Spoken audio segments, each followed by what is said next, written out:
snježni sat koji je zaustavio Badnjak. U malenom selu, podno bijelih planina, živio je dječak po imenu Teo. Imao je 7 godina, radoznale oči i neodoljivu potrebu da istraži baš svaki kutak kuće.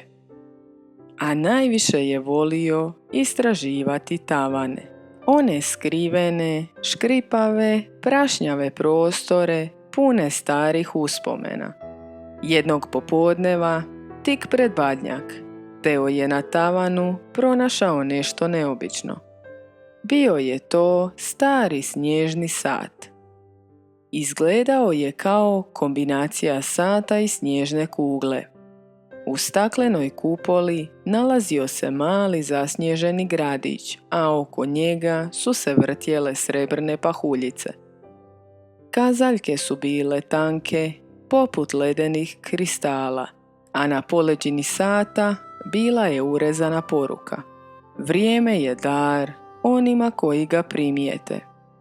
Teo nije znao tko je napravio taj sat, niti kako je on završio među kutijama starih ukrasa.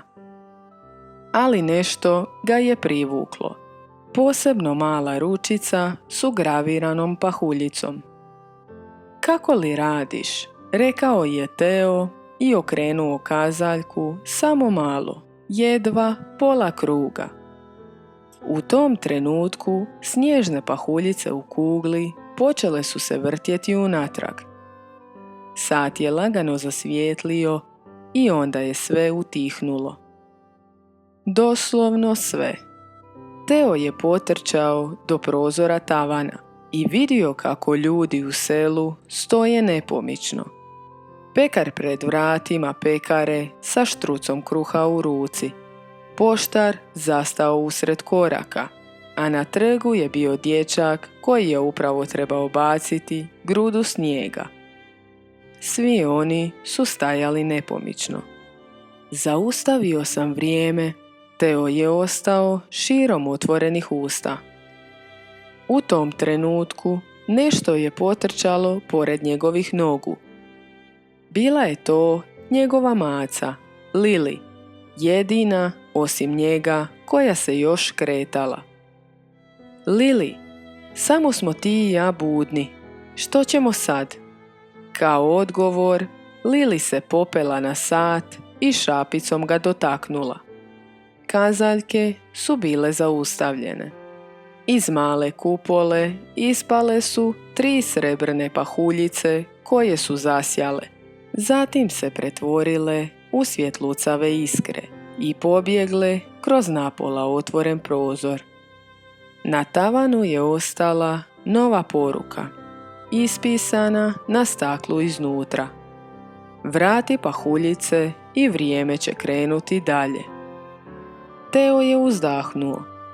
Dobro, Lili, idemo ih pronaći. Teo i Lili sišli su u dvorište.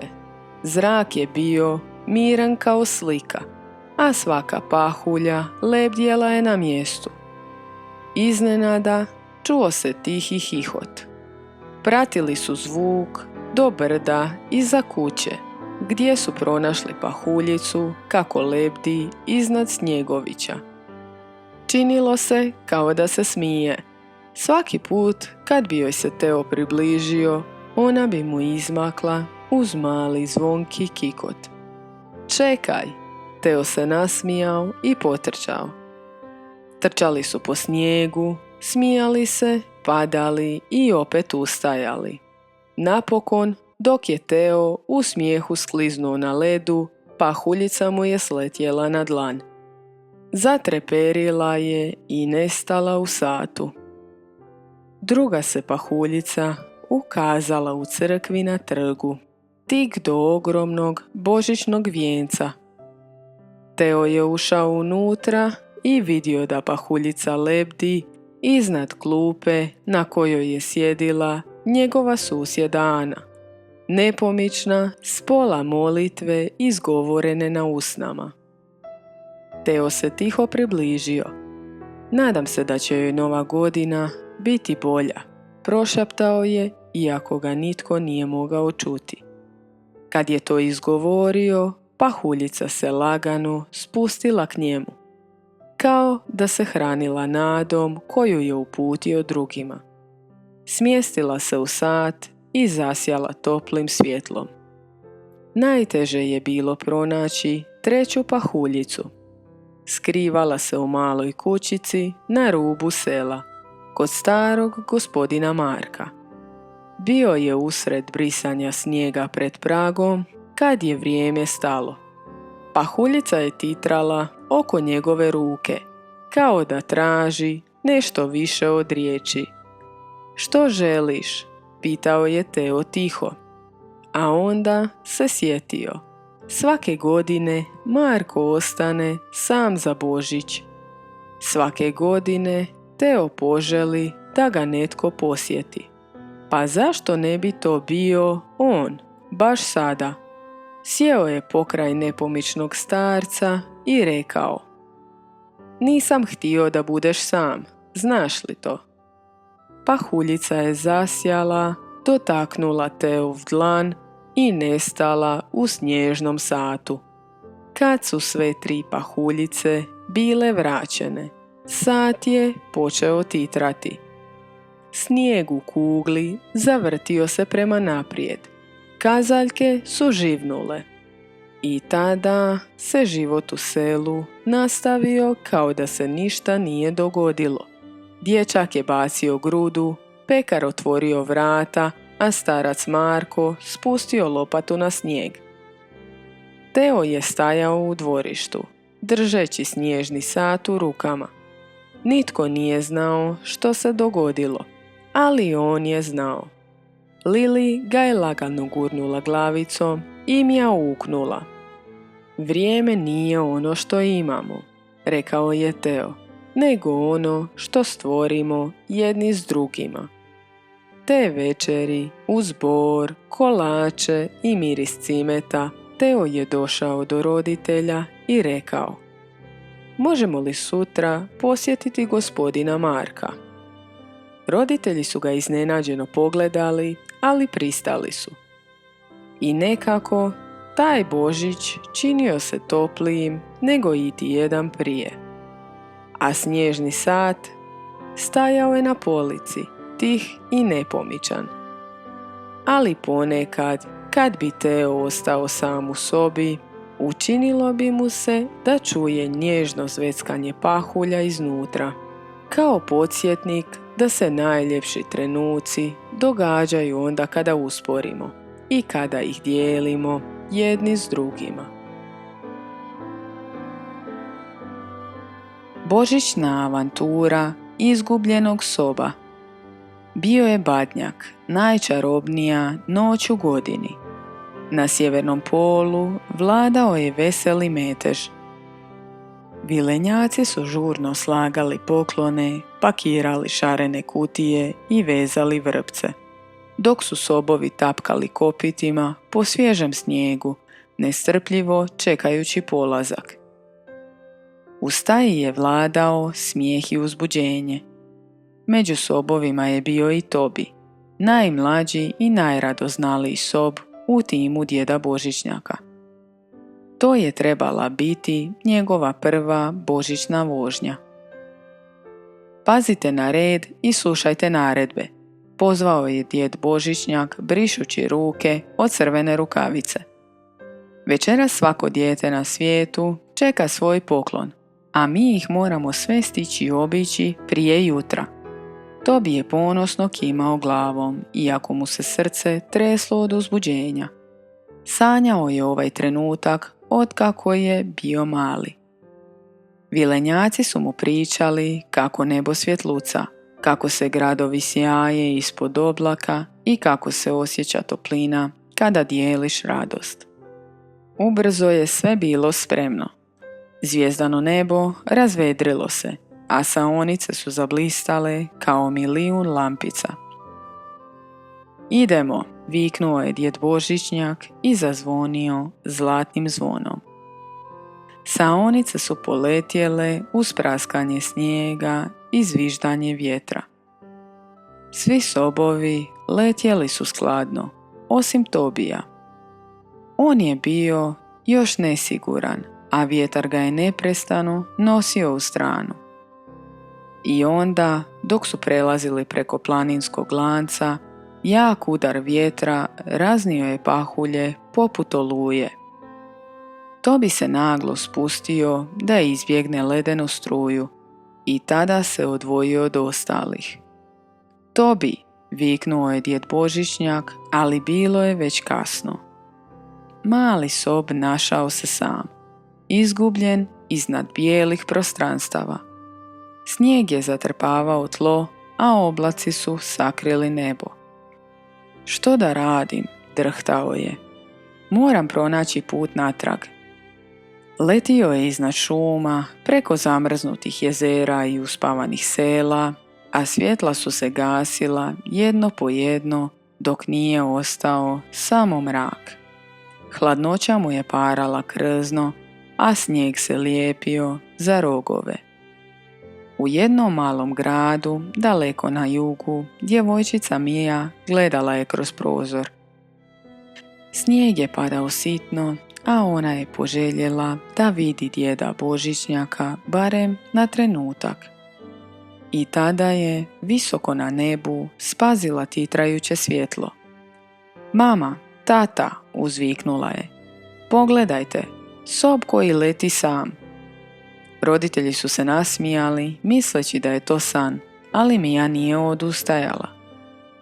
Moramo mu pomoći, rekla je odlučno. Brzo je otrčala po brata Luku i zajedno su upalili sve božićne lampice u kući. Onda su izašli van i počeli ih postavljati po vrtu, stvarajući put od svjetla. Kada su to vidjeli susjedi, i oni su odlučili učiniti isto. Visoko na nebu Tobi je primijetio to svjetlo, slabašno isprva, ali zatim sve jasnije. Lampice, šapnuo je, netko mi pokazuje put. Počeo je slijediti niz lampica, ali vjetar je i dalje bio jak. Nekoliko puta ga je skoro oborio, a jednom je morao preskočiti toranj crkve da ne udari u njega. Ipak nastavio je. Svaka lampica, svaka iskra u noći davala mu je snagu. U međuvremenu, na nebu iznad oblaka, djed Božićnjak i ostali sobovi kružili su tražeći Tobija. Moramo ga pronaći prije nego što jutro svane, zabrinuto je rekao djed Božićnjak. On je jako mlad i neće naći put kući.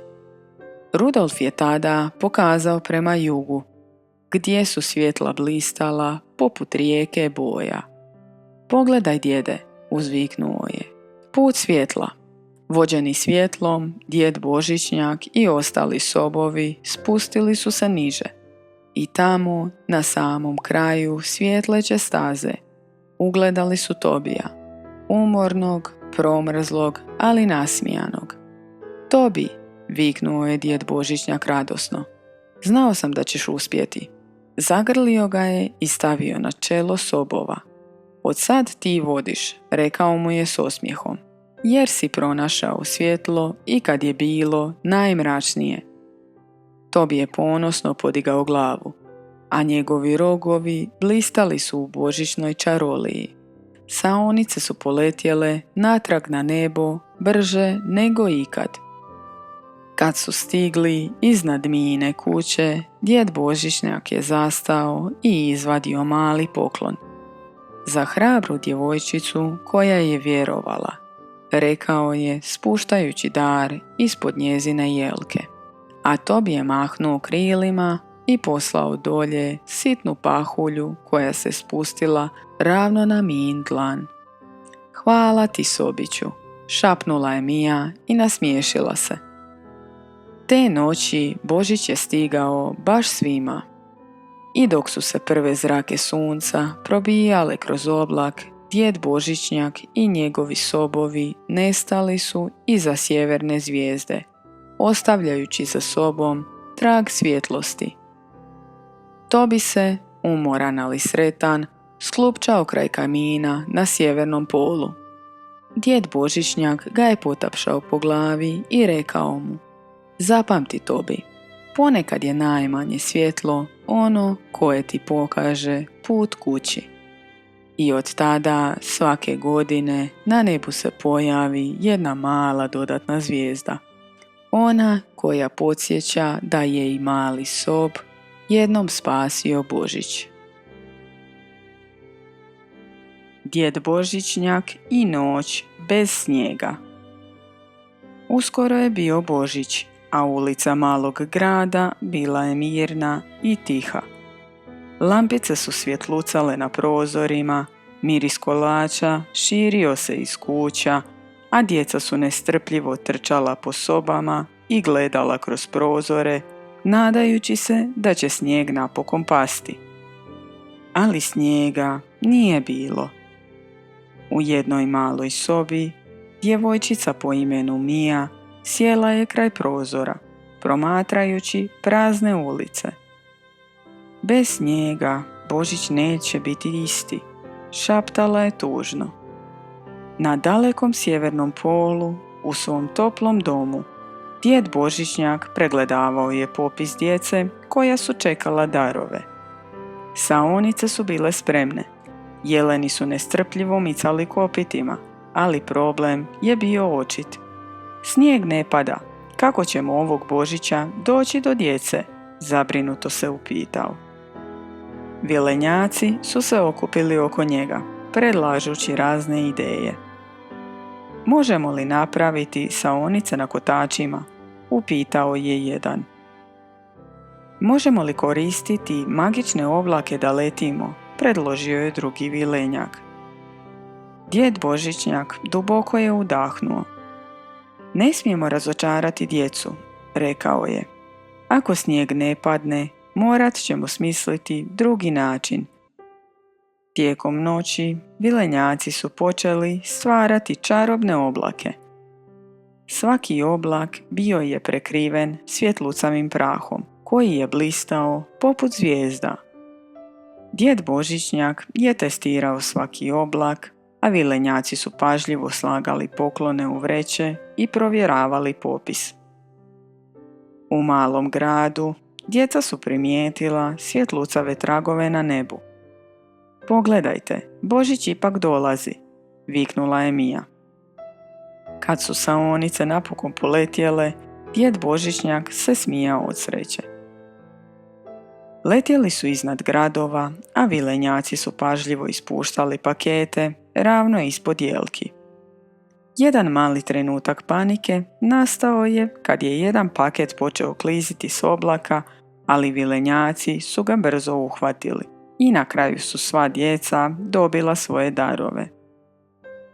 Mija je gledala kroz prozor i njezine oči su zasjale. Hvala ti, djede Božićnjaku, viknula je dok je njezin poklon lepršao u rukama. Kad je zadnji paket isporučen, djed Božićnjak se vratio na sjeverni pol. Čarolija je uvijek jača od svih prepreka, rekao je vilenjacima, i nije ni važno hoće li snijeg pasti, jer ljubav, radost i zajedništvo donose pravi Božić. Vilenjaci su pljeskali, smijali se i razgovarali o tome što su naučili. Ponekad problem može biti prilika da pokažemo kreativnost, rekao je jedan. I da shvatimo koliko zajedništvo znači nama svima, dodao je drugi. U gradu ljudi su dijelili osmijehe, toplinu i dobre riječi. Mija je znala da poanta Božića nisu samo darovi, nego ljubav i pažnja koju dijelimo jedni s drugima.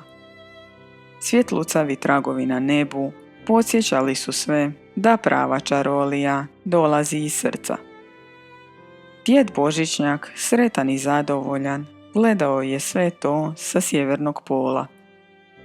Jedna noć bez snijega bila je dokaz da zajedništvo, snalažljivost i vjera u dobro mogu stvoriti čuda.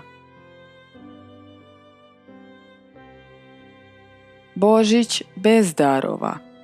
U malom snježnom selu, skrivenom među planinama, Djeca su s nestrpljenjem brojala dane do Božića. U svakom prozoru titrale su lampice, iz svake kuće širio se miris kolača, a iz svake ulice čulo se veselo pjevanje. No te je godine sve bilo malo drugačije. Snijeg je kasnio, a vijesti iz sjevernog pola nisu bile dobre. U radionici djeda Božićnjaka zavladala je tišina. Vilenjaci su sjedili umorni, sobovi su kašljali, a djed Božićnjak zabrinuto je držao glavu u rukama. Nećemo stići sve pripremiti, rekao je tiho. Nema dovoljno darova, a bez sobova ne mogu ni krenuti. Vilenjak Lilo, najmlađi među njima, šapnuo je. Ako ne bude darova, hoće li Božić nestati? Djed Božićnjak se nasmiješio, ali u njegovim očima vidjela se tuga. Nadam se da neće, Lilo, ali čini mi se da će ovo biti Božić bez poklona. U istom trenutku, stotinama kilometara dalje, u selu podno planine, mali dječak Toni gledao je kroz prozor. Svake je godine pisao pismo djedu Božićnjaku i stavljao ga u čizmicu. Ove godine napisao je samo jedno. Dragi djede Božićnjaku, želim da svi budu sretni i da nitko ne bude sam na Božić. Ali dani su prolazili, a odgovora nije bilo. Kad je čuo da darovi možda neće stići, Toni nije plakao. Umjesto toga pogledao je prema Boru i rekao: možda mi možemo pomoći djedu Božićnjaku. Toni je okupio prijatelje, Lanu, Marka i malu Anu. Donijeli su stare kutije, šarene papire, vrpce i boje. Ne trebaju nam pravi darovi, rekao je Toni. Možemo ih sami napraviti. Ana je crtala srca i snjegoviće. Marko je skupljao borove grančice i slagao male vijence. Lana je za to vrijeme pisala pisma ispunjena toplim riječima. Uskoro je cijelo selo žamorilo od smijeha i pjesme. Djeca su trčala od kuće do kuće, ostavljajući male darove na pragovima. Neki su donosili kolače, drugi crteže, a neki samo topli zagrljaj. I to je bilo sasvim dovoljno. Te iste noći djed Božićnjak je izašao iz radionice i pogledao prema jugu. U daljini je vidio svjetlucanje, kao stotine malih zvijezda na zemlji. Što je to? Upitao je Vilenjak Lilo. To, moj mali prijatelju, to je pravi Božić, rekao je djed Božićnjak s osmijehom. Sjeo je kraj ognjišta i zatvorio oči. U mislima je vidio djecu kako se smiju, ljude koji dijele topli čaj, obitelji koje se ponovno grle. Možda ove godine darovi nisu stigli iz naše radionice, rekao je tiho, ali su stigli iz nečeg puno važnijeg, iz srca. Kad se jutro probudilo, selo je blistalo. Nigdje nije bilo skupih darova, ni papira s mašnama, ali u svakom domu bilo je nešto dragocjenije. Radost, mir i zajedništvo. Toni je sjedio pokraj Bora i šapnuo mami. Znaš, mama, mislim da je djed Božićnjak ipak bio ovdje. Mama ga je zagrlila i nasmijala se. Zapravo, mislim da je bio svuda oko nas. A daleko, daleko na sjeveru, na samom sjevernom polu, sobovi su se konačno oporavili.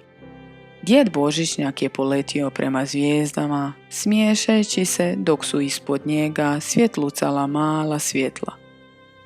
Božić bez darova, rekao je i namignuo. Ma nema šanse. Oni su ga pretvorili u najljepši Božić ikad.